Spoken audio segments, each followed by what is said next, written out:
একে মুষলধারে বৃষ্টি, তার উপরে চা বাগানের গ্রামে এসে তাণ্ডব চালালো বুনো হাতি। হাতির তাণ্ডবে ক্ষতিগ্রস্ত 3টি শ্রমিক আবাসন এবং একটি দোকান। অল্পের জেরে প্রাণে বেঁচে যান শ্রমিক পরিবারের সদস্যরা। ঘটনাটি ঘটেছে ডুয়ার্সের কালচিনি ব্লকের রাধারানী চা বাগান এলাকায়। গতকাল গভীর রাত্রিবেলায় বক্সা ব্যাঘ্র প্রকল্পের জঙ্গল থেকে বেরিয়ে একটি বুনো হাতি রাধারানী চা বাগানের শ্রমিক মহল্লায় ঢুকে পড়ে। খাবারের লোভে প্রায় 3 ঘন্টা গ্রামে তাণ্ডব চালায় হাতিটি। এলাকার বাসিন্দা কামিল মিঞ্জ, সুভাষ মিঞ্জ, টিন্টুস এক্কা এই 3 জন শ্রমিকের ঘর ক্ষতিগ্রস্ত করে সেটি। পাশাপাশি এলাকার একটি দোকানেও হানা দিয়ে দোকানটি ক্ষতিগ্রস্ত করে। ঘটনায় ব্যাপক চাঞ্চল্য ছড়িয়েছে এলাকায়। বাসিন্দারা জানাচ্ছেন সারা রাত মুষলধারে বৃষ্টি হচ্ছিল। এরই ফাঁকে হাতিটি গ্রামে এসে তাণ্ডব চালায়। হাতির তাণ্ডবের ঘটনায় অত্যন্ত আতঙ্কিত সবাই।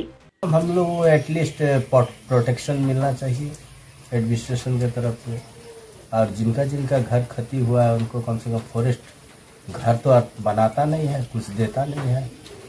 हाँ, फॉरेस्ट को कम से कम उनके लिए एक, आखिर उनके पास में काट उट का सब कुछ है सुविधा। बगान ऐसा मरमरो बगान है, राधारानी चाय बगान, जहाँ बड़ा मुश्किल है। अभी मैनेजमेंट बना रहा है उसको, रिपेयरिंग मिस्त्री दिया है, किसी किसी का घर रिपेयरिंग हो रहा है। तो क्या है, दिन में चाय बगान का श्रमिक काम करके आता है, थका हुआ रहता है, शाम को खाने के बाद में वो गहरी नींद में सो जाता है। तब किंतु कौन आया, कब आया, किधर से आया, उसको कुछ मालूम नहीं रहता।